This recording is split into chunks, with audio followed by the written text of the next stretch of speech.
Afternoon, everybody, and welcome. First things first, we really appreciate you guys taking your time out of your day to join us. We're very pleased to have you with us on this webinar and hope you find this session valuable. I'm Will Asare, Partner Growth Manager, focusing on the education sector alongside my valuable colleague from Redstor, Laura Kidd. Thanks, Will. Over to you, Laura. Yep, so I'm Laura Kidd. I'm also Partner Growth Manager. Some of you may know me. I've been here quite a few years. I think I saw some familiar names on the attendee list, so welcome to everybody. And I'm absolutely delighted to be once again teaming up with Secure Schools to deliver this webinar for our education customers and partners today. So I'd like to just hand straight over to Tom. Tom. Thanks a lot, Laura. So good afternoon, everyone. My name is Tom Jarman, and I am a Senior Cybersecurity Auditor at Secure Schools. So my day-to-day job role consists of conducting cybersecurity audits, as well as consulting and assessing on the CyberSentriq scheme. Just so you've got a bit of context about my background, I was an IT technician within a multi-academy trust for about 5 years, after which I joined a company for 2 years where we consulted and assessed on the CyberSentriq scheme. So during that 2-year period, I helped hundreds and hundreds of companies from your one-man bands all the way up to your massive international companies get through that CyberSentriq certification. I then joined Secure Schools, where I've been here for just over 2.5 years, and I also hold the CISP and CISM qualifications. So today, as you can see from the title, I'm going to be talking about how we can protect school data and build cyber resilience. So without further ado, let's get into the webinar. So schools and MATs remain a prime target for cyber attacks, and cybersecurity, like safeguarding, plays a fundamental role in ensuring the safety and well-being of students and staff.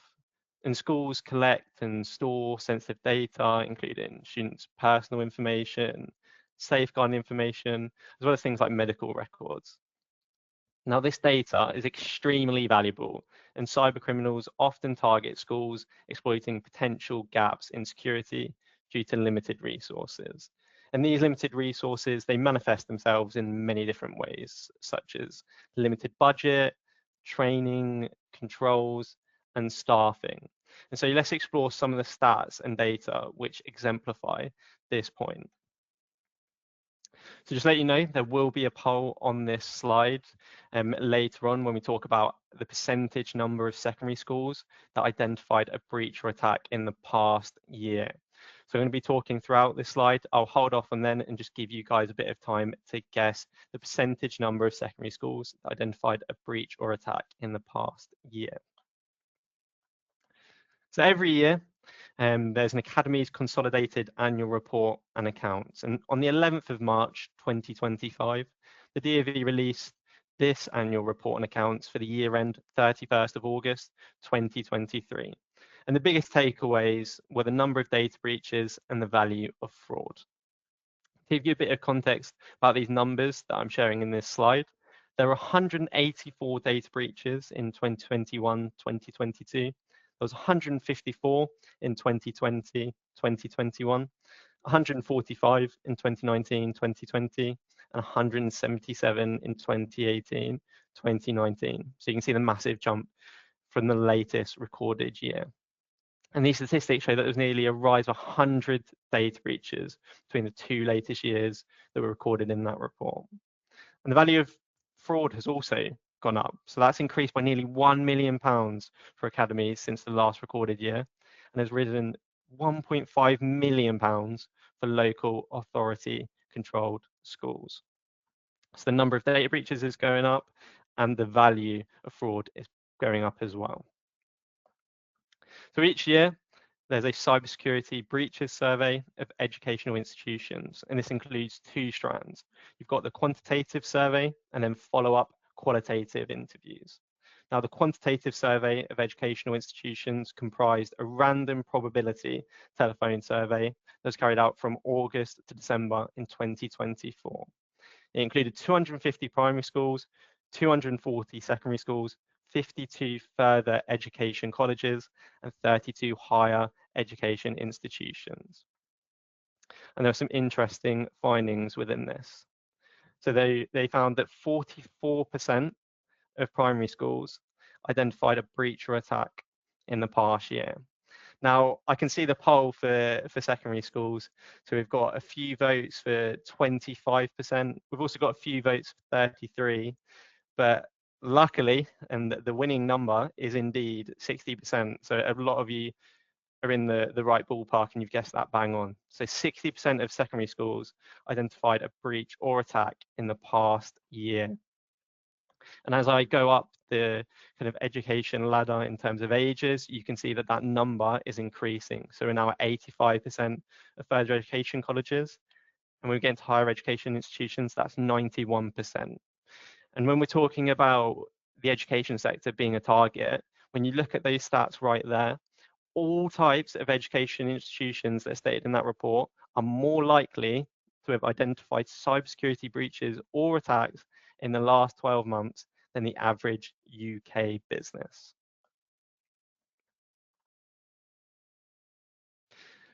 Now, it's going to be a bit of death by polls. So we've got another poll coming up, and we're going to be discussing the biggest threats facing the education sector. So we're going to talk about 3 threats today. I'm sure the guesses that you'll put into this are all correct, but I'm only going to talk about 3 today. So I'll give it a little bit of time for you guys to put some guesses in. We've got 1 guess so far for firewalls, encryption, and backups. No guesses so far for updates, patching, and monitoring. And there's quite a large amount of guesses for phishing, malware, and impersonation. So again, you guys are absolutely smashing it in the polls today. You are bang on. So I'm going to be discussing phishing, malware, which I'm including ransomware for the purpose of this webinar, and impersonation. So based on that cybersecurity breaches survey that I mentioned earlier, these are the 3 biggest threats. And after wading through the multitude of statistics, the biggest attack vector is normally phishing. An attack vector is just a method or pathway used by an attacker. So phishing, I'm sure a lot of you will know, but it's a form of social engineering where attackers deceive people into making a specific action, such as revealing sensitive information or paying a fake invoice. There's also multiple forms of phishing, which some of you might not have heard of. So you've got the kind of typical form that we associate, which is emailing. You've then got quishing, which is QR code phishing. I know that sounds made up, but that is completely legitimate. You've got smishing, which is SMS-based or text-based. And then finally, you've got vishing, so voice phishing, things like voicemails and phone calls. We then got malware and ransomware. So when it comes to cybersecurity, the sector absolutely loves a portmanteau. So malware is just malicious software, and ransomware is just a type of malware that encrypts the victim's personal data until a ransom is paid. And these attacks are becoming more and more common, especially in the education sector. Finally, we've got impersonation.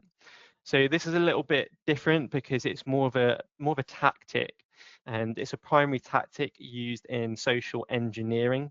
Think of phishing as the delivery method and impersonation as the tactic. And it refers to a deceptive tactic where an attacker assumes the identity of a legitimate or trusted source, such as an organization, an individual, someone like that. So if we go through each of these, I'll explain some of the measures that you can put in place to protect yourself against those threats.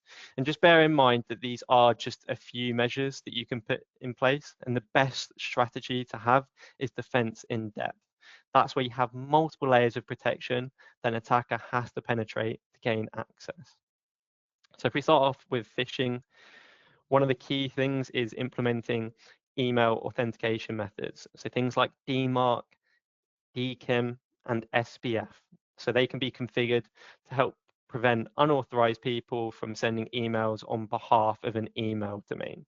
And there's plenty of accessible online tools that you can use to review your domains and identify changes that you need to make. Secondly, an effective anti-malware solution can really help protect against downloading malware from a phishing attack. We then have effective, engaging and relevant training, and that can really help improve the skills of staff and students in order to allow them to identify and respond to threats. With phishing simulations, they're so crucial because they provide a practical experience within a safe environment, and they enable users to recognize and react to phishing attempts effectively. And this proactive approach not only improves individual capabilities, but it also contributes to a broader cybersecurity culture within your institution when done correctly. I'll touch on that point later on. But integrating training and phishing simulations really aids in just elevating cybersecurity to a level of importance that's parallel to safeguarding, really just emphasizing its role as a shared responsibility across your organization. And when we talk about training, when we talk about things like phishing simulations, the key thing is understanding the importance that culture plays within this. It's important that to be running these training methods effectively, you've got to think of the culture, and you've not got to use phishing simulations as a stick to beat people, but instead you're using it as a tool to just bring people's awareness up slowly, and instead reward people for reporting issues. It's about creating a culture of reporting where people don't feel embarrassed and instead they feel valued. Moving on to malware. We've got effective backup strategies. So the DoD, cybersecurity standards, and the NCSC recommend following the 3-2-1 best practice backup rule. So this rule is where you maintain 3 copies across 2 devices, and one of these is stored offsite. The great thing about this approach is that it significantly enhances your data security and ensures data recovery in the event of a localized disaster. It should be noted, and I'll touch on this further on, but some cyber incident insurance schemes mandate that at least one of these backups be offline or air-gapped. Finally, we've got immutable backups in that backup section. So these are backups where the data copies, once created, cannot be altered or tampered with for a period of time. And these become integral when responding to a ransomware attack, as they should ensure that the data is unchangeable, meaning that you can then restore from it once you've dealt with that ransomware. We then got regular patching. So regular patching just helps to minimize that window for attackers to exploit known vulnerabilities and unknown vulnerabilities in your software. Now, for the eagle-eyed, you'll notice that there's a duplicated control here, which is anti-malware solutions. Now, it's important when we talk about cybersecurity, when we talk about implementing controls, the great thing is that by implementing certain controls, you're actually simultaneously protecting yourself against multiple threats at the same time. So having a heuristic endpoint detection and response solution, as well as anti-malware software, that helps by detecting threats based on their behavior rather than relying on specific signatures. So rather than how a kind of malware is designed or made up, it looks at what it's actually doing as opposed to your normal kind of day-to-day routine.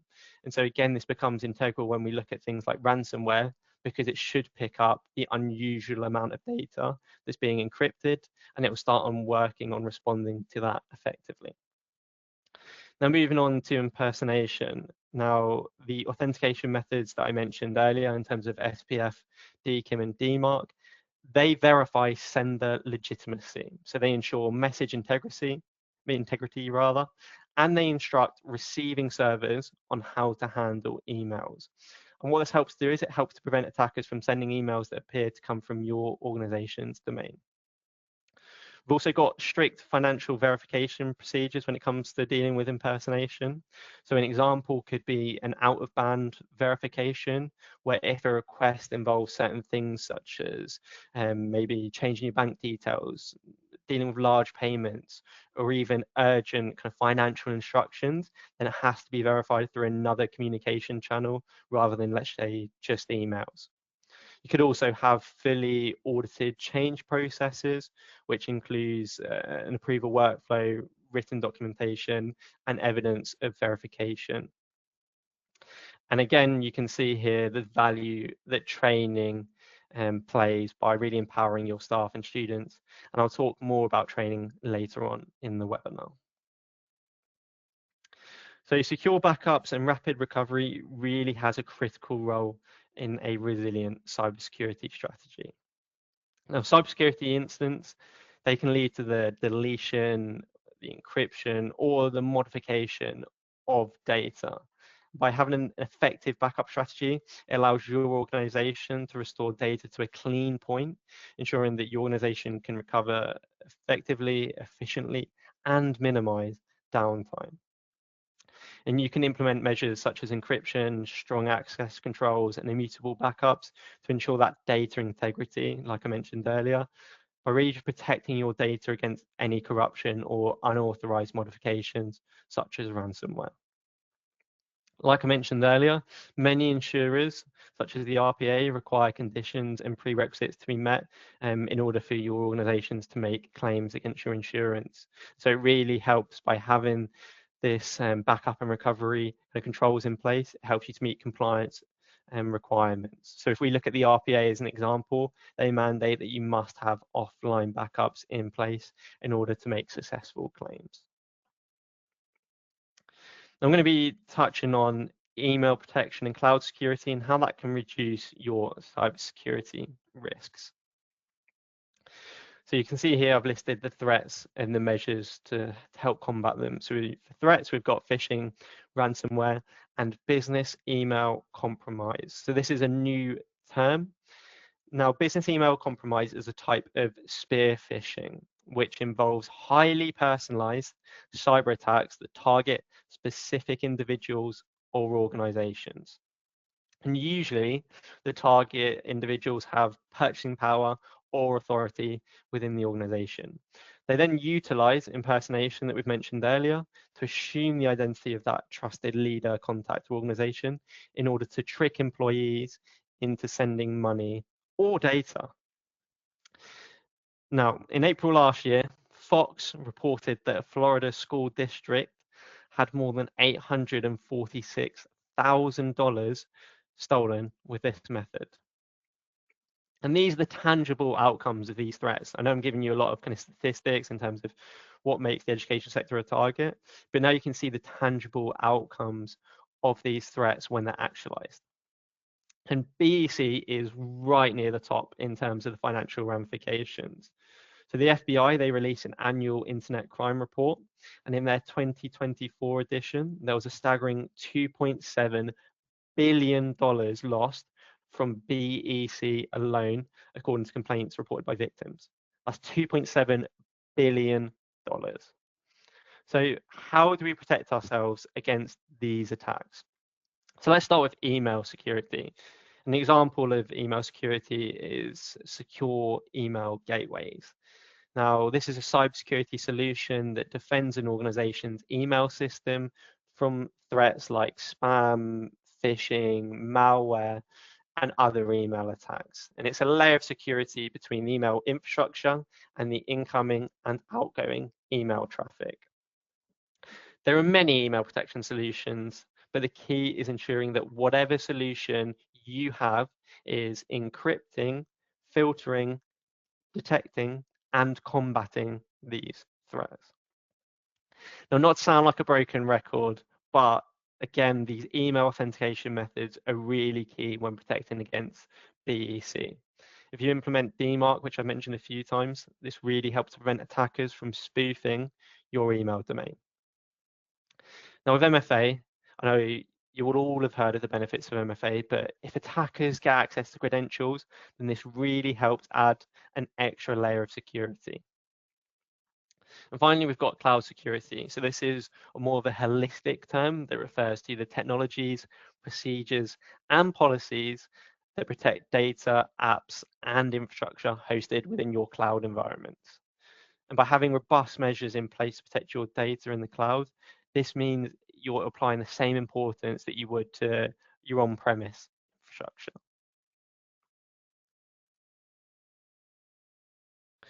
So I'm going to talk more about training and phishing simulations and the benefits that it has to your organizations.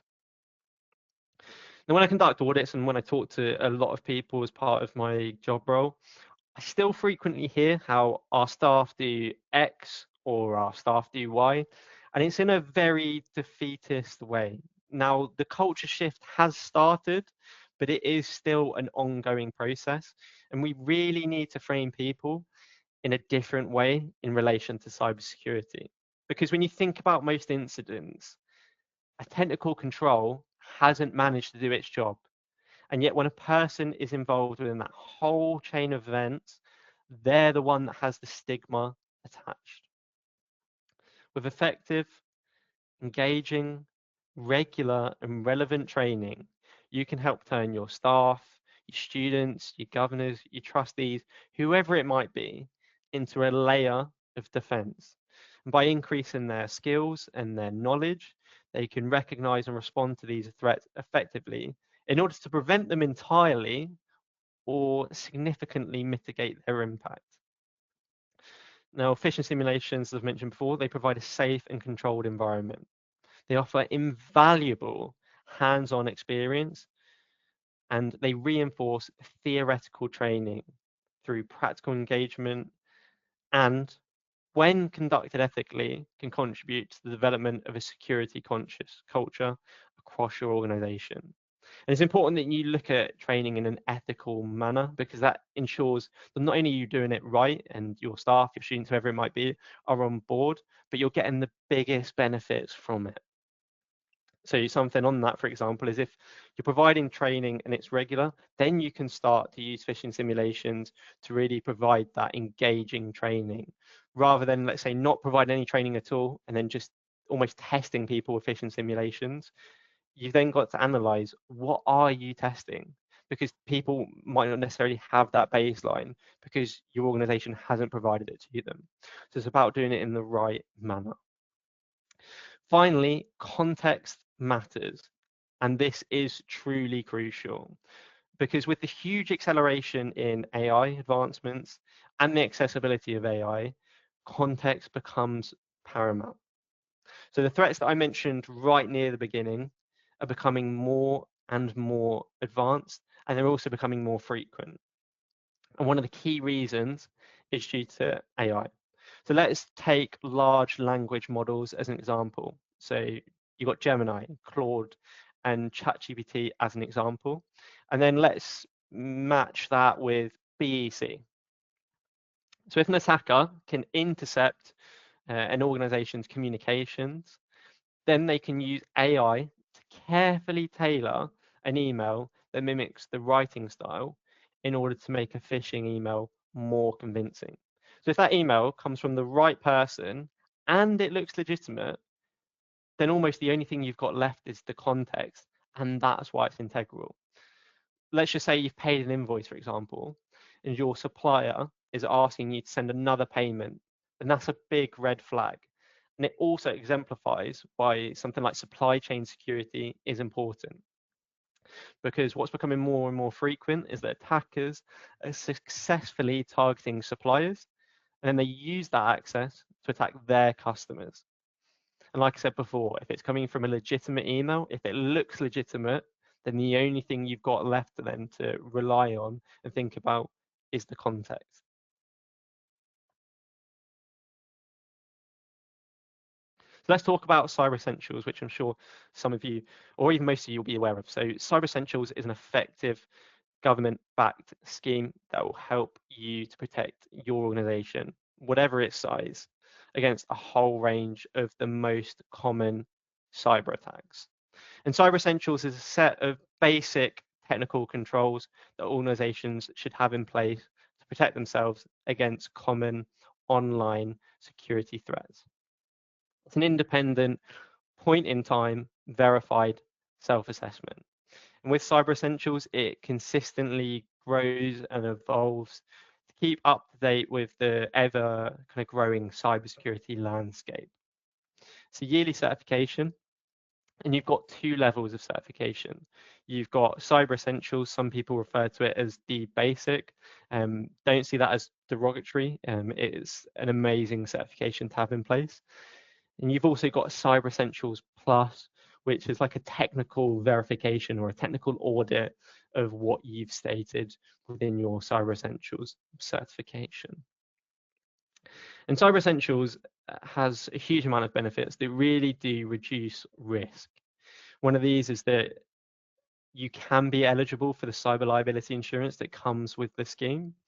You have to scope your whole organization, you have to be based in the UK, and your annual turnover or budget has to be less than £20 million. Now, as I've said before, implementing the controls will help you protect against a whole range of the most common cyber attacks. An article on the government's website states that around 80% of cyber attacks could be prevented if businesses put simple security controls in place. And the Cyber Essentials certification and the scheme shows you how to put these controls in place. Now, Felicity Oswald, who was the interim CEO of the NCSC at the time, in 2024 at the Cyber UK event, she stated that gaining a Cyber Essentials certificate is a major step in making organizations more resilient, and those that have done so are 92% less likely to make an insurance claim.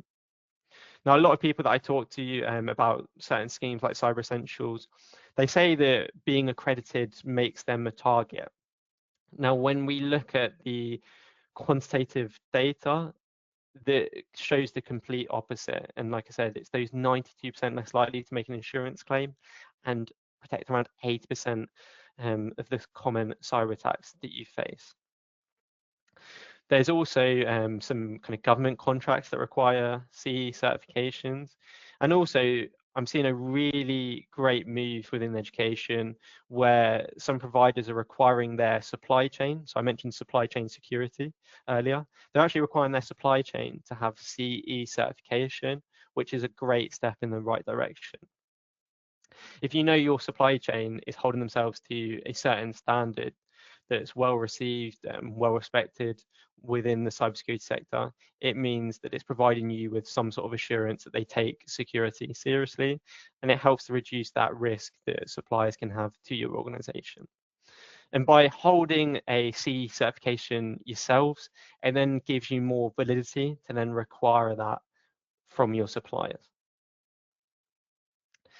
Cyber Essentials also demonstrates to your stakeholders, so your staff, your student, your parents, your local councils, whoever it might be, that your institution truly cares about cybersecurity and protecting your staff and students, your parents' data, as well as their well-being.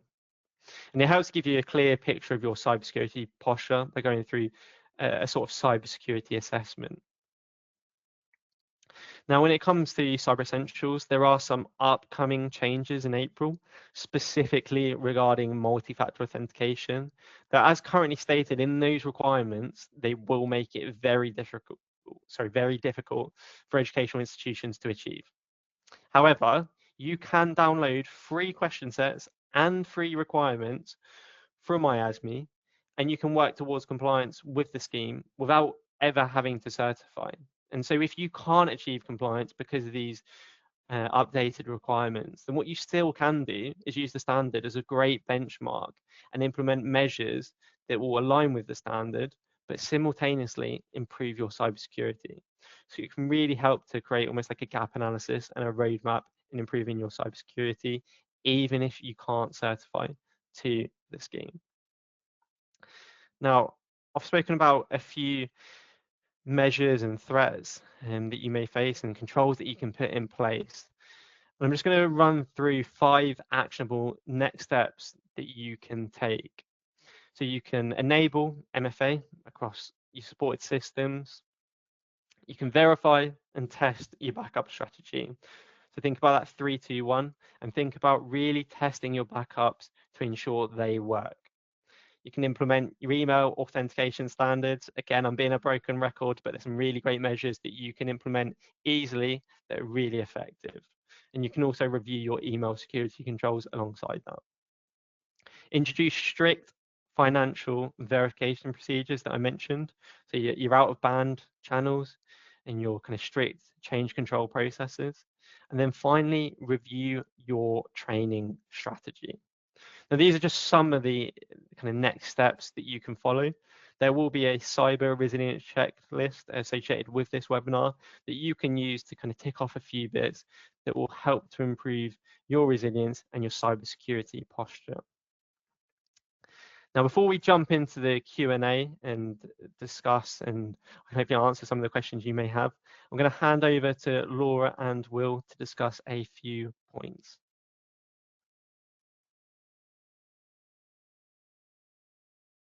Thanks so much, Tom. That was really interesting, a really informative set of slides. So thanks, lots of little gems in there. I don't know how many of you have actually heard of phishing, for instance. That's quite a unique one. So as Tom said, we're going to take you through what CyberSentriq is offering our education partners and customers to help support cyber resilience strategy. So we're really excited to introduce today our 3 education bundles, the Restore, Protect and Shield. These bundles provide a very clear and scalable pathway for schools to strengthen their cybersecurity resilience. So each of them is designed to meet institutions where they are today, whether they need just confidence in a recovery and a stronger day-to-day protection, or a fully advanced cybersecurity capabilities. So with these bundles, we're helping school customers to reduce risk, minimize disruption to learning, and modernize the security posture in a way that's accessible, achievable, and tailored for our education. Okay. Let's move on to the next slide. We'll just do a little bit of a deeper dive into the Restore bundle. So we'll start with this one. Restore addresses the most fundamental requirement for any school, which is the ability to recover quickly if something goes wrong. Whether it's a cyber attack, an accidental deletion, device loss, etc. Restore ensures that data, identities, and learning platforms can be brought back online with minimum disruption. So key points that this bundle includes is comprehensive protection, so backing up data regardless of where that may reside, whether it's on premise or a cloud platform, and supports a school regardless of where you are in your digital journey. It includes unlimited capacity users and retention, so makes it very flexible for schools to have a comprehensive backup of all data. It includes also some AI malware detection as an additional layer, and automatic protection of all critical data, so you are super compliant in terms of capturing all important and critical data. And it supports compliance, which Tom mentioned about, from the RPA conditions of cover, the DFE and the NCSE guidelines, so it meets all of that as well. So I'm going to hand over to Will, and he'll take you through the other 2 bundles that we have available. Thanks so much, Laura. The other one, well, the next one in line is the Protect bundle. The Protect bundle has unlimited 365 and GWS cloud backup solution that we are known for in the education sector, as well as many other features. One of the main features, which I'll talk about today, is anti-phishing protection that blocks threats like account takeovers, zero-day attacks, and masked URL emails, and much more. People say that out-of-the-box tools such as the stuff from Microsoft are fine. However, research from Gartner found that the M365 Exchange marked 25% of phishing emails as clean. With 91% of attacks being launched from phishing emails, this seems to be the most common weapon of choice for bad agents, as what Tom has alluded to earlier. If we can jump onto the next slide, please. Thank you. The Shield bundle builds on that, so it provides everything that the Protect bundle does. Blocking threats from phishing, malware, and impersonation is one thing, and of course, no solution out of the box can protect 100% of these threats. Therefore, making sure that all staff members are aware of what these threats look like, as well as what they should do when they notice these threats is imperative. So this also provides as everything included in the Protect bundle, but as well as that security awareness training that will also then highlight features such as phishing campaigns that can easily be set up to send out phishing simulation emails to staff. It will send the emails to staff members that you choose to set, or if you want to have all the staff members, of course. To maintain authenticity, all the staff members receiving the email will not receive them at the same time. Results then can be monitored to highlight which staff members may need a little bit more support and help to highlight and understand the threats and make sure that they don't fall to real bad agents. If we can move on to the next slide, which I believe is questions. Okay, so just having a look at some of the questions. I've got a technical question. If a school has data only held in Microsoft 365 and they have Redstor to provide backup, how does this meet the 3-2-1 rule as there's no local backup, only one cloud backup? Very, very good question. It's something that we've consulted the DFE over in order to make sure that our products are compliant. Your first data source will be, of course, M365. The second then can be also Redstor, and thankfully we replicate our backups, so that will also count as the third one as well. So then you've got the 3-2-1 rule being hit there as well. Yeah, and just on that point as well, sorry, just to interject, I think it's a great point, and during a lot of my audits, I get a similar sort of question where people talk about data being held within the cloud.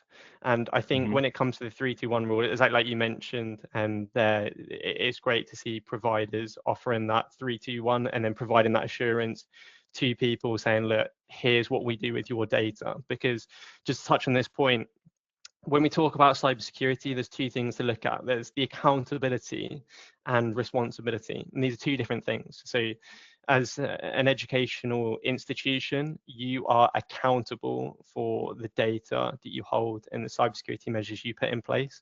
And what's great is you can then assign responsibility to different people, different organizations. And when you use like backup providers as an example, the assurance that you can get is asking these questions, looking at these companies' FAQs and going, right, they do follow the 3-2-1 rule with my data, and you can be confident that that assurance is met. Awesome. Thank you so much, Tom. Another question is, we do ad hoc testing on our backups in the form of file restores regularly. Would you say this would meet the requirement of testing our backups terminally?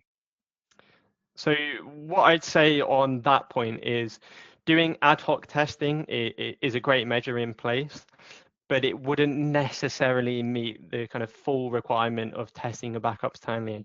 And what I mean by that is it's really important that you do like full system restores, and they're carried out regularly. And again, it's about providing assurance that not only can you recover files, but you can also completely restore systems from your backups. And this is really valuable because when incidents happen, there's that initial panic that will undoubtedly set in. And by being confident that measures are in place, whether that's from a technical perspective to your IT teams, or whether that's from a leadership perspective, if you know that, right, we've tested our backups, we're confident, we've got that assurance that we can recover from them, that really helps to just reduce that panic that sets in place. Awesome. Thanks for that, Tom. Phishing simulations sometimes upset staff. How should we approach them? That's definitely something we've heard before. Absolutely, and I hear that a lot again with the audits and the conversations I have, and I think it goes back to the earlier point that I mentioned about some of these slides about conducting phishing and training ethically, and I mentioned about doing it the right way. And like I said before, firstly, provide that training, provide that baseline, because with no training, what are you testing? And the reactions that students give when the teacher drops a surprise test in a lesson is exactly what you're going to get from your staff. And so by providing that training and it gives that baseline, then make staff aware that you're going to be running them. Explain the benefit. As with any kind of cybersecurity measures, there's a three-pronged approach. There's implementing a policy in place, giving people training and then putting technical controls in place. And the training element of that is not only just showing people how they can conform to best practice, but it's also about explaining the benefit of the things that you're putting in place, and people will really buy into that. So if you're giving people training, if you're explaining the benefit, then look at promoting a no blame culture that I mentioned earlier. So people get rewarded for reporting, there's no recrimination associated with it, and then provide educational feedback. So again, just to re-emphasize, phishing simulations, they're not a stick to hit people with, they're the complete opposite. And on the point that I mentioned about making staff aware that you're going to be running them, I don't necessarily mean you tell your staff, look, I'm going to be running this next Tuesday, but just giving people a rough idea of when you're going to be running it. So if you're looking at doing it next term, you say, look, I'm going to be implementing it next term at some point. And I've spoken to multiple people that then question that and they go, but hang on, staff members are going to be talking to each other about suspicious emails. They're going to be reviewing them, maybe collaborating with each other to see if there are any red flags that's going on. Isn't that kind of going to counteract the point? And instead, that's the ideal culture that you want. You want people to talk to each other about phishing. You want people to be like reviewing these emails, to be talking to each other about, hang on, does that look a bit suspicious to you? Yeah, I think it does. Maybe hover over that link, and really just changing that culture within your organization. Indeed. Thanks, fantastic for that, Tom. It's one more for us. Do phishing simulations in Shield mimic common education platforms such as Sims, Arbor, Bromcom, etc.? Currently, no, but there are things that we're looking at, and as well as that, you can also have the option to create templates, because this is some of the things that we looked at, so that potentially whichever specific MIS provider that you work with, it can mimic that. So for instance, if you were, let's say, a Compass school, and for instance then had a phishing simulation from Sims, is that something that you would want? Potentially, potentially not. Laura, do you have anything to add to that as well? I know there are a lot of models already in the product which can be used, and some of them are more relevant to education than others, of course. But I'd be really interested in catching up with people and finding out specific for education customers what would be really useful in terms of those kind of templates and models that you can use for phishing lures and simulations within the product. So I'd be really interested to capture some feedback on that. Awesome. Thank you, Laura. Another question we have is, what can secure schools offer CyberSentriq partners when working with schools? Not to put you on the spot with this one, Tom, I think that'll be something that we will be able to provide feedback to all the people who are on the call. But thank you so much for that question. Let's just have a monitor, having a quick scroll through.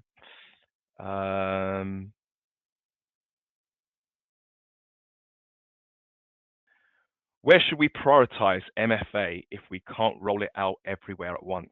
Very good question. Yeah, indeed. And I think MFA is massively important. I mentioned it as part of this webinar.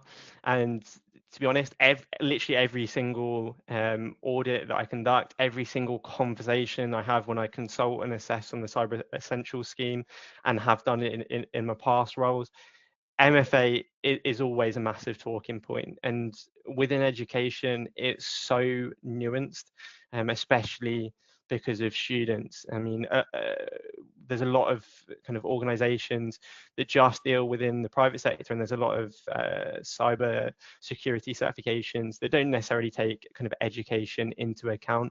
And that's why this is so important to kind of discuss this in a bit more detail. And what I'd say with multi-factor authentication is focus on your influential accounts first. So look at your IT team, look at your administrators, your SLT, your finance users, and then use these people as role models. Again, it's about this culture of showing people how easy and effective it is, and then you can start to roll that out to the rest of your users. Now, again, students is such a nuanced discussion, and I could talk for 30 minutes about students, about passwords, about MFA. But what I would say is, for brevity, look at utilizing things like conditional access with trusted IP addresses within schools, and then having measures outside of schools. So what I mean by that, just going a bit more detail, is when you're on site at your school, at your trust, at your college, wherever it might be, essentially you have conditional access which says, look, if I'm on site, if I'm going out through this address and I'm putting in a username and password, then that's okay, that will let me through. However, if I'm then at home and I'm not part of that kind of address that belongs to the school, then that's where I'm prompted for multi-factor authentication. And the reason that that works a lot better within the education sector is because a lot of the DOV kind of guidance that we see recently, and you look at BBC articles and things like that that come from the government about getting phones outside of the school, not bringing them to school, banning them entirely. If you operate that measure, then what you can do is you can help to reduce the external risk when it comes to why we look at implementing MFA. And then you can look to really implement those MFA measures outside of the school when there's likely to be parents, guardians, or these students have phones by themselves. So that technically is an MFA in terms of when they're on site, but it significantly reduces external risk, which is the main point. And then if it is feasible, for some schools that I talk to, you can look at what's called like FIDO2 authentication, and that can be utilized when you're operating like a one-to-one device scheme, or potentially some people that I talk to look at things like roaming keys that again utilize this FIDO2 authentication. Awesome. Very, very poignant advice there, Tom. That's the last of the questions. Once again, we would like to thank you so much for your time, for joining us. Hope you found this informative. If there's anything as well, feel free to message us, and we're more than happy to get back to you later on. Thank you so much. Thanks, Cheers, Tom. everyone.